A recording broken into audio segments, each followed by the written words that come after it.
Ассаляму алейкум. Бүгінгі видеода осындай ханшайымдарға арналған астарлы кәжекейді тігіп үйренетін боламыз. Кәжекейімізге бізге осындай матовый велюр деп аталады. Велюр матасы қажет болады.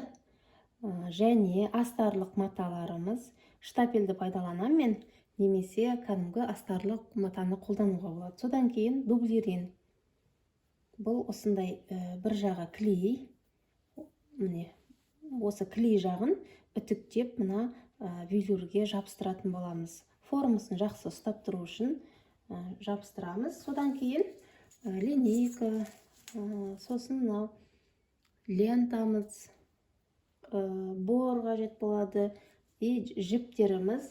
Содан кейін дайын осындай мен берген выкройканы шығарып аласыздар. Осындай алдыңғы бой мен артқы бойды. Осымен сабағымызды бастаймыз. Қыздар, енді қараңыздар. Матамыздың мынау біздің кромкасы. Кромкасы мінекей осылай жатады ұзыннан. Ұзыннан қиятын боламыз. Және бұл велюрдің осындай түгі болады. Түгін төменге қарай осылай жатқызамыз. Лек аламыз, сиятындай қайырып аламыз. Осылай орналастырып, мына жақтарынан бізге 1-2 сантиметрдей артық қалу керек. Тігіске артығымен қиятын боламыз. Осылай орналастырып, түйрелеп аламыз. Бізге мына астыңғы жағы керек емес, біз мына жоғарғы жағын қазір бастырып алатын боламыз. Мойнына артық қоспаймыз. Қалай бар, солай міне сызып алам. Ал мына жағына 1,5-2 сантиметрдей иыққа береміз. Қолтыққа қоспаймыз. Және осы жанына тоже 1,5-2 сантиметр артығымен қиып алатын боламын. Осы жерде қыздар бізге мына иықтан бастап ұзындықты, баланың беліне дейін ұзындық қажет болады. Мына жерде 24 тұр, ол 24 сәл белден төмен қарай түсіп кетеді. Сондықтан мен 2 сантиметрдей көтеріп 22 қылып аламын. Осы маңнан алам белді. Екі аламды алып тастайым. Бел тұсын.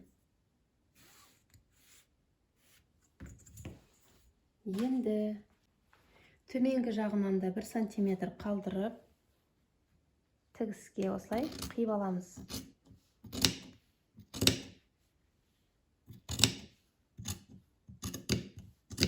Бұл бізде артқы бой.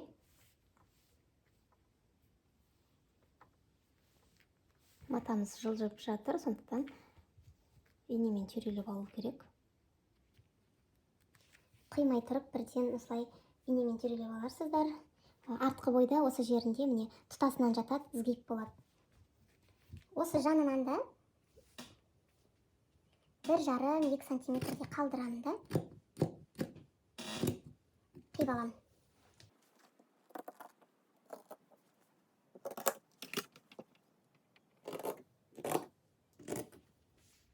Бұл сырт киім болғандықтан кішкене кеңдеу болғаны дұрыс.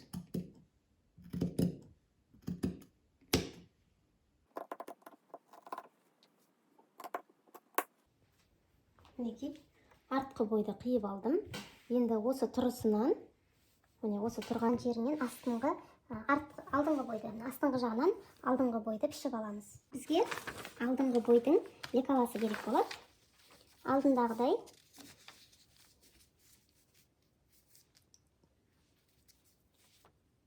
бұны да осылай орналастырып аламыз.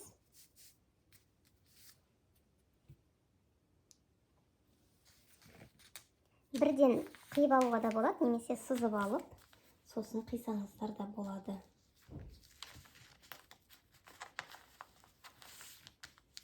Мінекей, бұл жерде де баланың белі алдындағы неде алдық қой, 22 қылып алған болатын мен. Сол тұсты белгілейміз бұл жерде де. Мінекей, примерно осы маңнан біздің баламыздың белі болады.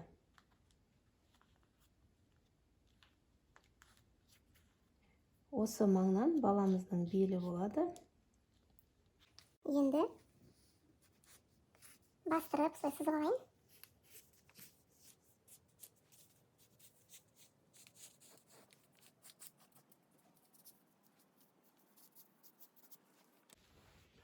Осылай сызып аламыз, сыздар.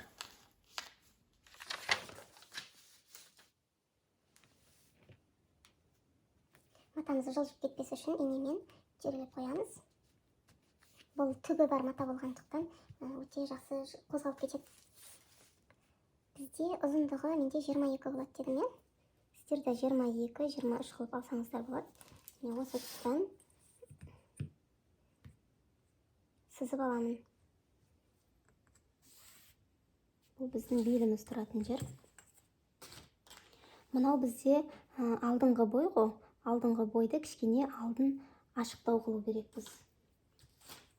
Осылай қалдырыпты тігіп жатады. Бірақ мен кішкене осылай алдына үшбұрыш тәріздес етіп ашық қылғым келіп тұр. Бірден осылай сызып аламыз. Осы сызғанымыз бойынша қиятын боламын. Алдыңғы бойға осы сызықтың үстімен қиямын, ал жанына 1 сантиметр осылай қалдырып кеттім. Яғни тігіске. Төменгі жағынан да 1 сантиметр тігіске қалдырып, осылай қиып аламыз.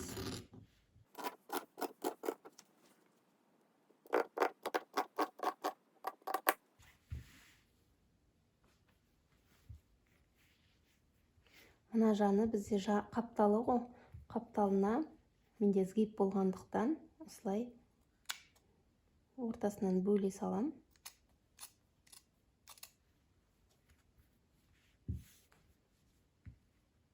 Қолтыққа ешқандай тігіс бермейміз. Қалай бар, осы сызықтың бойынан қиып аламын. Осы иыққа 1,5-1 сантиметрдей тігіске береміз. Мен барлық жерде 1 сантиметр қалдырдым. Сондықтан бұл жерге де 1 сантиметрден осылай қалдырамын да, сол бойынша қиып аламын. Мінекей біздің бұл алдыңғы бой, мынау артқы бой қиылды. Енді астына басқасын қиятын боламыз. Мынау матамыздың міне жаңа қиған жағымыз ғой.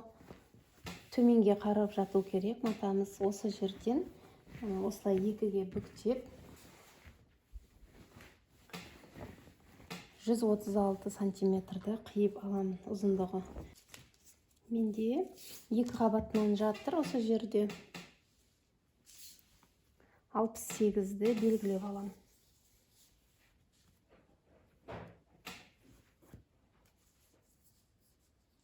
Мінекей 68. Осы маңнан белгілеп аламын.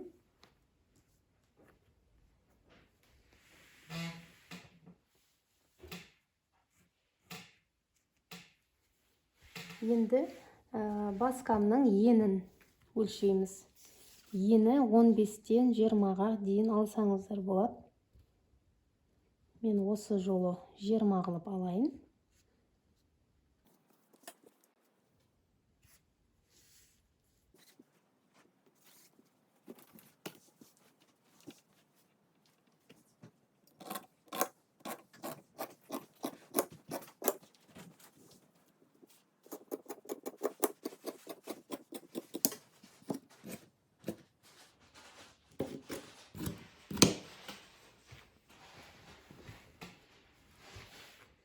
Мынау біздің басқымыз болады.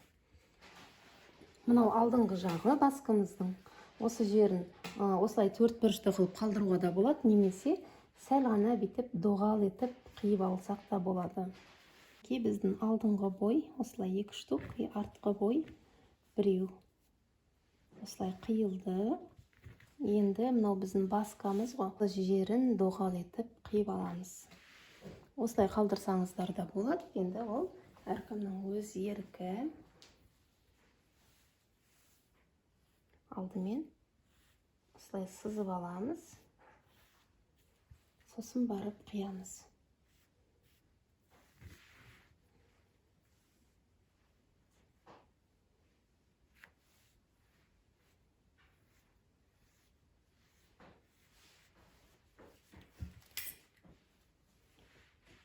Немесе бір тарелкамен, сызғыштармен арнайы доғал етіп қиып алсаңыздар болады. Енді осыларды астар матасына тура осылай бастырып қиып аламыз. Және дублиринге де қиып аламыз.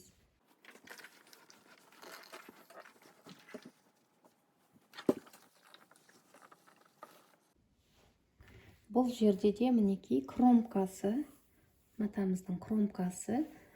Кромканы осылай ұзынынан аламыз. Барлық маталардың кромкасы осылай жату керек. Киім пішкен кезде. Мінекей осылай қойып, енді жаңағы артқы бой осылай орналастырып аламын. Ешқандай тігіске артығынан алмайым. Осы қалай бар, сол бойынша қиып алам. Мінекей осылай түйрелеп аламыз бірінші. Ешқандай тігіске бермеймін. Қалай бар, сол бойынша қиып аламыз. Осы негізгі матамызбен бірдей болу керек. Мынау артқы бойды орналастырдым. Енді мынау біздің алдыңғы бойымыз. Оны да осылай орналастырып,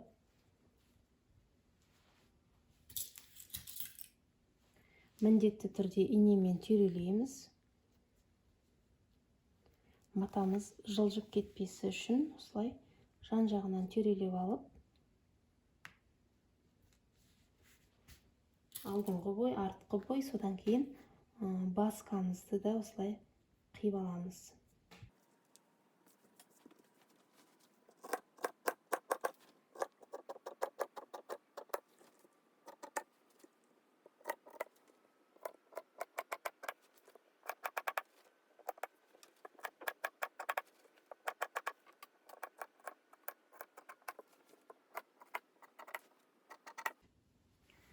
Матамызды осылай екіге бүктеп алдық. Енді мына матаның көзі болады өзінің міне. Осы жерін тегістеп қиып алып тастаймыз.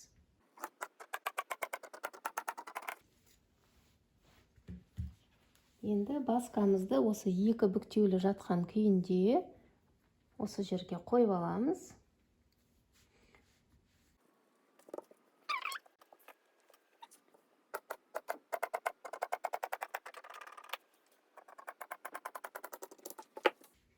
Мінекей, қиып алдық. Енді бізге дублиринге, тура осылай дублиринге қию ғана қалды. Міне қыздар, негізгі матамыз, астар матамыз және дублирин. Дублирин мына жағы клейленетін, міне бұдыр-бұдыр. Осы жағын клейлеміз. Бұны дублиринді де тура осылай қиып алдым. Барлық бөліктеріне де қиып аламыз, артқы бой, алдыңғы бойға. Сосын мына теріс жағын аламыз да, мына клейленетін ақ мына точкалар тұр ғой, соны осылай қойып, үстінен үтікпен бастырып, жабыстырып аламыз осыған. Міне клей жағын төменге қаратып қойдым. Енді осылай бастырып, үтіктеп аламыз. Сол кезде мында жабысып қалады.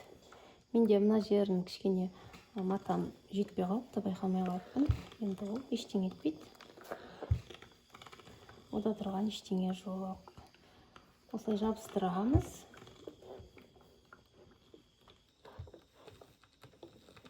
Мынандай артық жерлерін қазір қиып тастаймыз. Мындай артық шығып жатса, уайымдамаңыз. Формасын ұстап, осындай әдемі қалады. Осылайша барлығын үтіктеп аламыз.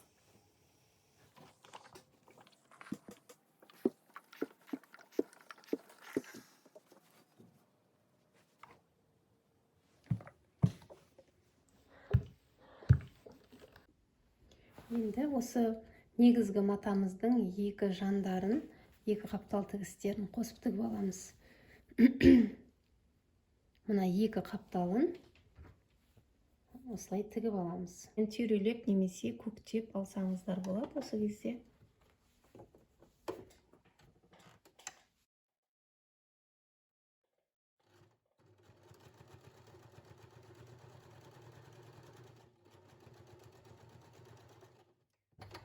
Міндетті түрде басында және аяғында закрепка беріп тігеміз.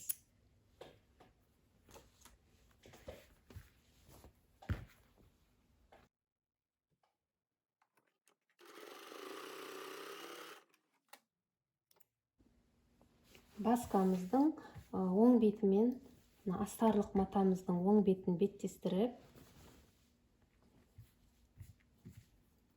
осылай беттестіріп аламыз да. Жоғарғы тегіс жағына тиіспейміз. Мына доғал болып келген жақтары бар ғой, астыңғы жақтарын бәрін түйрелеп, инемен түйрелеп, шетінен тігіс жүргіземіз 1 сантиметр аралықта.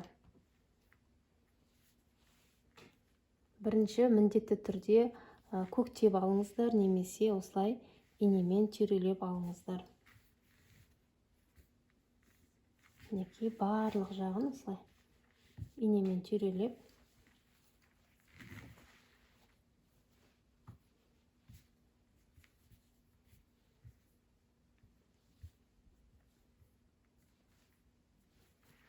тек астыңғы жағын, осы астыңғы жағын ғана айналдырып, осы маңға дейін айналдырып тігіп шығамыз. Сол жерлерді осылай инемен түйрелейміз.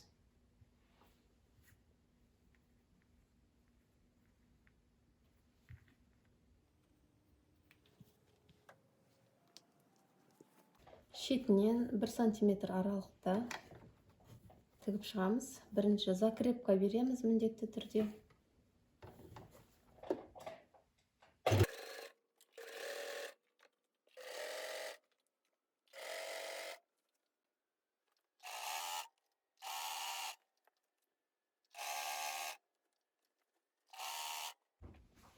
Басқамызды енді оң қаратамыз.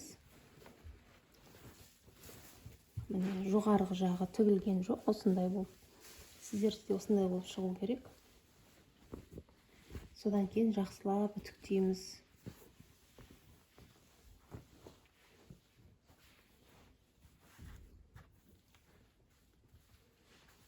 Міне осы астар жағынан үтіктеп аламыз. Басқамызды үтіктеп аламыз. Үтіктеген кезде мына астарлық матамыз мына жағына шығып кетпеу керек. Соны қадағалаңыздар. Велюр матамыз кішкене мына ішкіне қарай осылай кіріп тұрсын.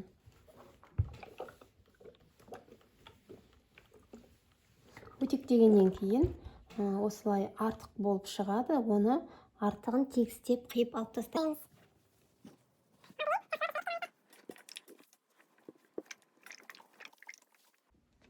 Қыздар, осы жерде айта кететін жақ, мына біздің доғал жағы бар ғой, сол жерді осылай кішкене қайшымен тігіске қатты жақындатпай, тігісті қиып жібермей, осылай кішкене тіліктер жасаймыз. Біздің қазір оң бетіне айналдырған кезде мына домалақ жері әдемі болып шығып тұру үшін. Тек қана осы екі жағындағы домалақ жерін осылай қиып шығамыз. Мына жағында тек осы доғал жерін қиып шығамыз. Абайлап мына жіпті тігісімізді қиып жібермей, астарлық матаңызды қиып алмай, асықпай, мұқият осылай қиып аламыз. Шамалы тіліктер жасаймыз. Міне үтіктеп алдық. Бізде осындай артық мата шығады. Соны астарлық матасын қиып алып тастаймын. Осы жерін. Міне көріп тұрсыздар ма? Сіздерде де осындай болып шығуы мүмкін. Оны астарлық матаңызды негізгі матамен бірдей қылып қиып алып тастайтын боламыз. Осы жан тігістерінді бірден үтіктеп аламыз. Әрбір тігістің орнын міндетті түрде үтіктеуді ұмытпаңыздар. Осылай екіге ашып үтіктеп аламыздар. Енді осы басқамыздың осы шетінен, мына шетінен бастап 1 сантиметр аралықта бір тігіс жүргізіп шығамыз. Содан кейін қасынан тағы да бір тігіс жүргізіп шығамыз. Бұл бізге сборка жасау үшін керек болады. Машинкамыздың тігісін үлкен шақтарға қоямыз. Біз 3-пен тігіп жүрсек, енді 4-ке, 5-ке үлкейтіп қоямыз. Лапканың бойымен тігістерімізді үлкен тігіске қоямыз. Жиырылу үшін, бізге қазір сборка жасау үшін. Сосын бұл жерде закрепка бермейміз, бірден тігіп кетеміз.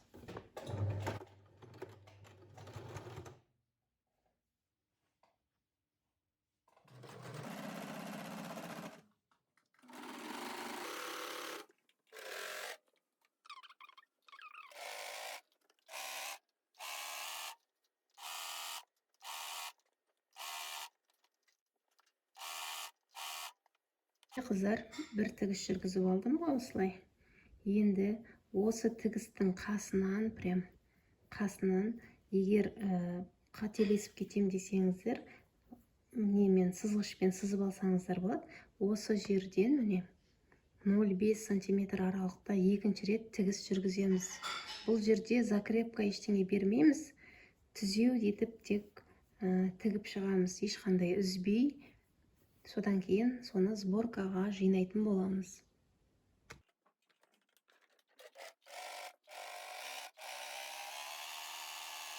Қыздар, осы астыңғы тігіс бар ғой, астыңғы тігістен осылай екеуін қатарынан ұстап тұрып тартсаңыз, жақсы оңай тартылатын болады.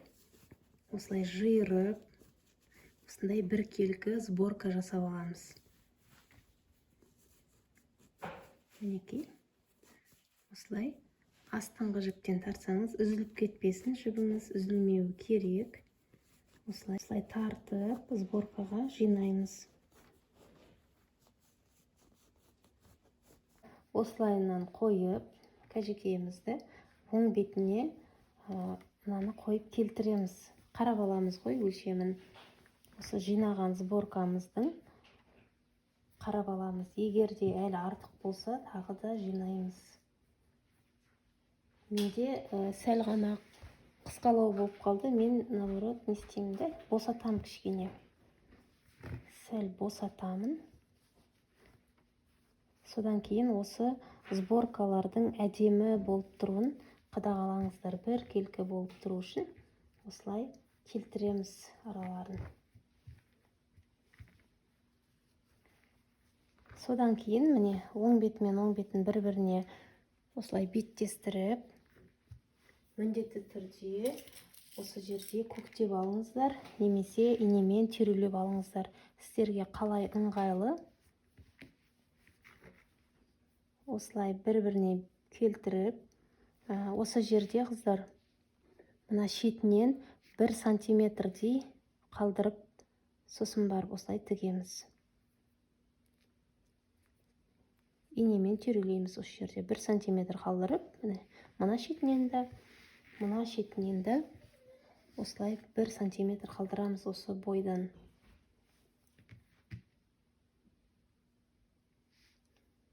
Көз мөлшермен осылай қарап жатырмын мен. 1 сантиметрдей қалдырып,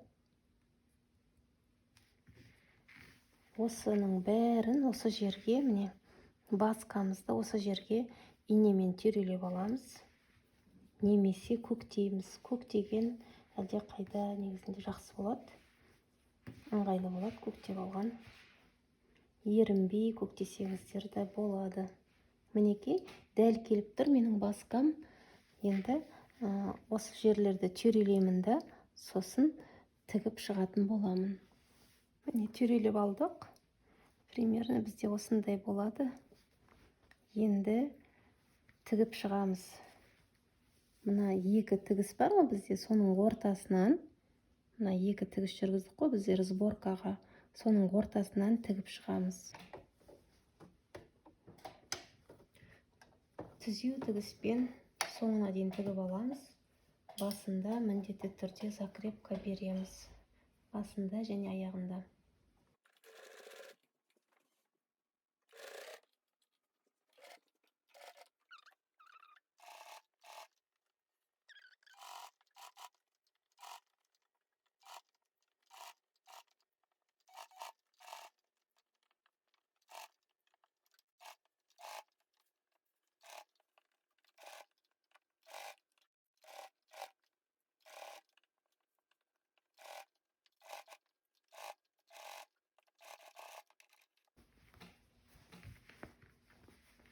Мінекей.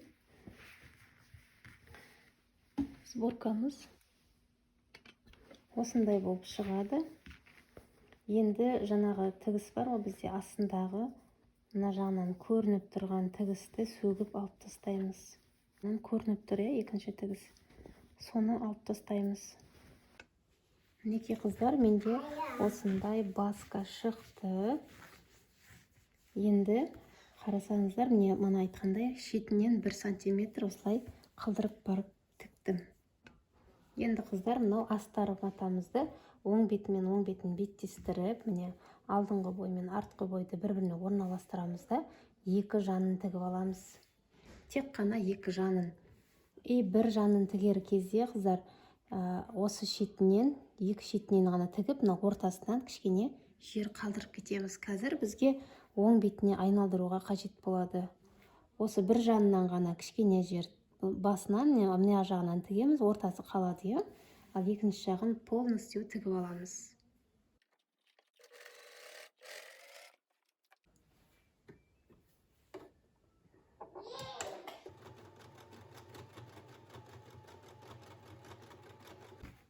Осы жерінен міне осындай жер тікпей қалдырып кеттім. Бізге қазір бұл керек болады. Енді осы астар матамызды мына жаққа тігу керекпіз.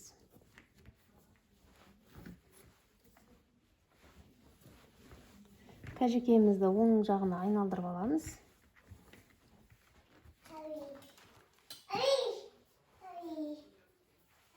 Мінекей.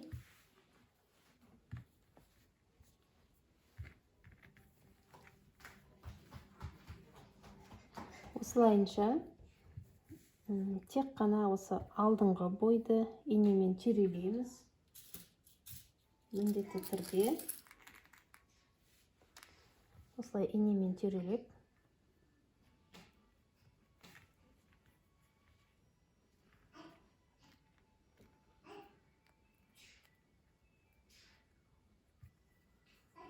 осы алдыңғы бойды міне шетінен 1 сантиметр аралықты осы жерге дейін тігіп аламыз. Содан кейін мына екінші жағында алдыңғы бойды тігіп аламыз. Міндетті түрде инемен түйрелейміз.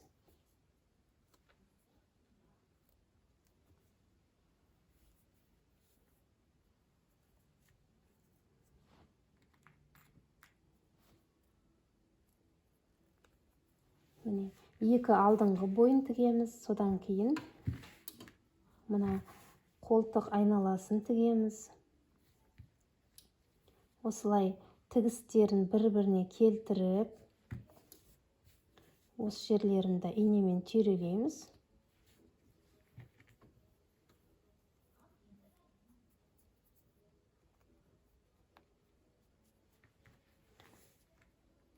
Немесе көктеп алсаңыздар болады.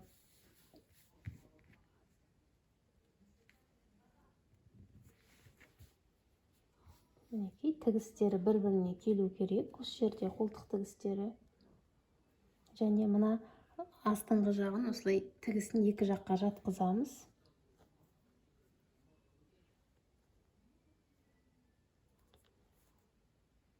Осылай.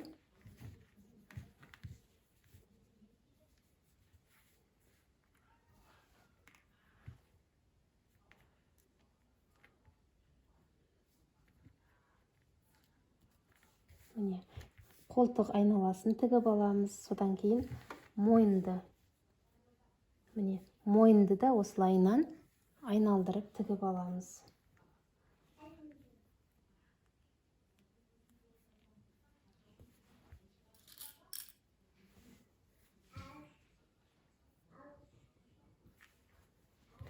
Содан кейін екінші мына қолтық айналасын инемен түйрелейміз. Бұл жерде де тігістерін бір-біріне келтіреміз. Мына қолтық тігістерін. Мына штапельдің астарлық матамды мен артқа қарай жатқыздым тігісін. Ал мына ішіндегі екі жаққа осылай ашық тұрады тігістері. Осы жерде де түйрелеп, айналдырып тігіп аламыз. Жаңағы айтқанымдай алдыңғы бойды лапканың бойымен тігіп аламын.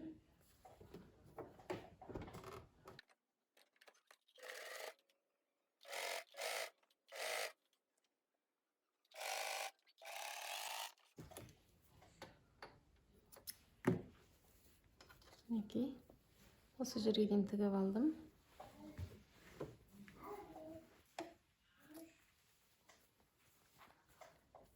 Енді қолтықтың айналасын тігемін.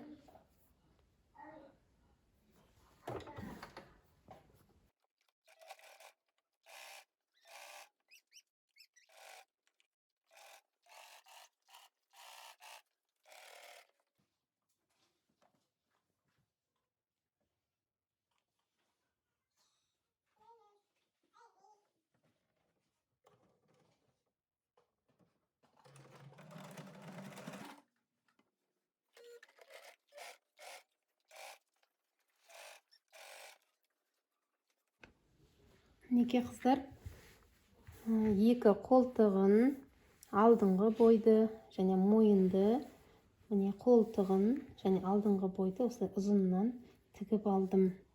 Осылай, шетіне дейін тігеміз. Бізде мына екі иық қалды тігілмеген. Мінекей, мына жағы да осылай тігілмей қалады. Осы иықтары қалады, астыңғы жағы қалады осылай. Енді осы домалақ болып келген жерлерді шамалы осылай тілік жасаймыз. Жақсы қазір айналу үшін әдемі болып. Осылай домалақ жерлерді қиып шығамыз.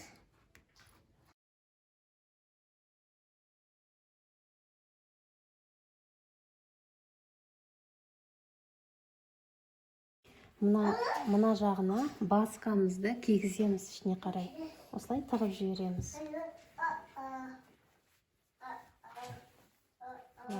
Тығып жібереміз да ішіне қарай. Осылай қылып тығып жіберіп. Мына тігіс бар ғой, мына беліміздің. Соған астар матаны осылай қосып, көктеп аламыз.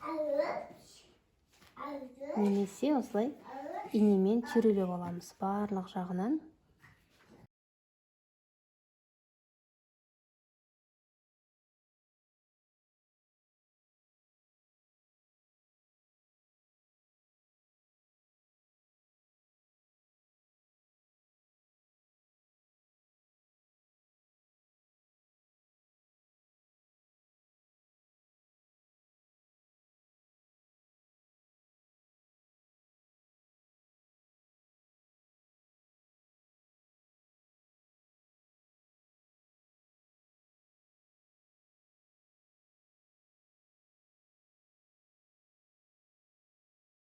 Енді осылай көктеп немесе инемен түйрелеп алғаннан кейін шетінен тігіп шығамыз, түзеп етіп. Мына шетіне дейін. Мына артында тігісті көріп тұрсыздар, соның бойымен тігіп шықсаңыздар болады. Осы тігістің бойымен.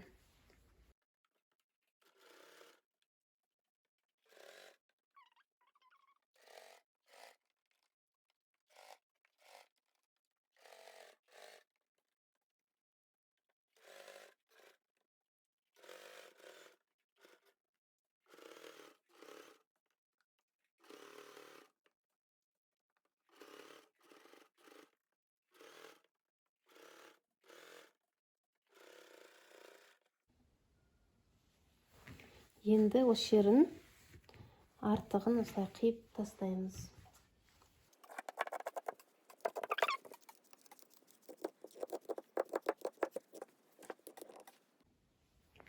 Қиып алғаннан кейін қыздар, осы жерде қалдырып кеткен жеріміз бар ғой, мына тікпей. Мінекей, содан ақырындап шығарып аламыз. Оң бетіне айналдырамыз.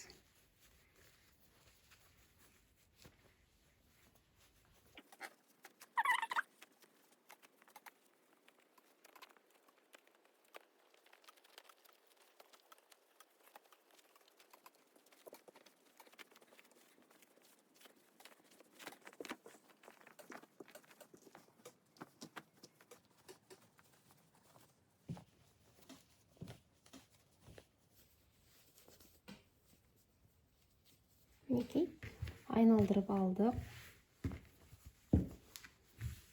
Міндетті түрде енді үтіктеп аламыз, жақсылап. Тігістерін бәрін жатқызып, мына астар матамыз ішінде қалу керек.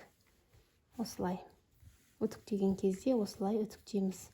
Астар матамыз мына бетіне шығып кетпеу керек. Үтіктеп алдым.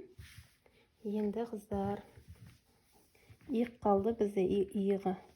Міне осындай болып жатыр кәлекейіміз. Енді екі иығын қосып тігу қажетпіз. Ол үшін артқы бойды аламыз да, соған алдыңғы бойды осылай кигіземіз ішіне. Міне кигіздік. Жаңағы тікпей қалдырып кеткен жеріміз бар ғой, мына жерде. Сол арқылы мына бетіне шығарып аламыз. Ұстап тұрамыз екеуін осылай. Мінекей, осы жерден, осы тесіктен бері қарай шығарып алып, осылай. Міне, артқы бойға алдыңғы бойды кигіздім. Оны мына тесік арқылы шығарып алдым. Енді екеуін осылай теңестіріп, жерде көктеп алсаңыздар ыңғайлы болады. Инемен түйрелейміз, немесе көктейміз. Міне, бірдей етіп осылай. Осылай көктейміз.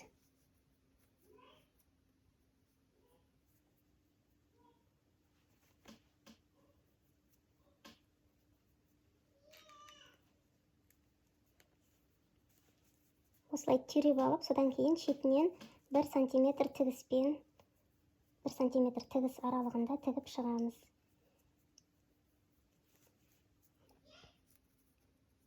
Міне осылай тігіп шығамыз осы жерден. Екінші жағында тура осылай етіп, оны да тігіп аламыз.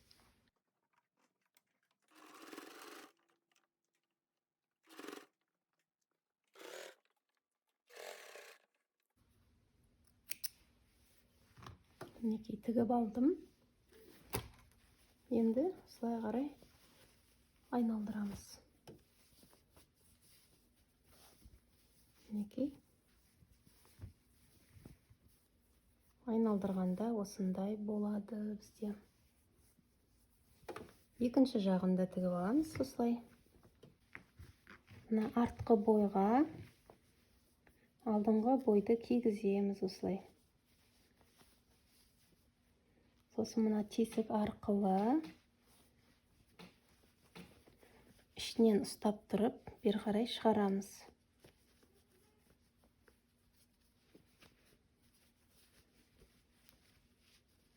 Ішінен алып шығамыз, астардың астынан осылай.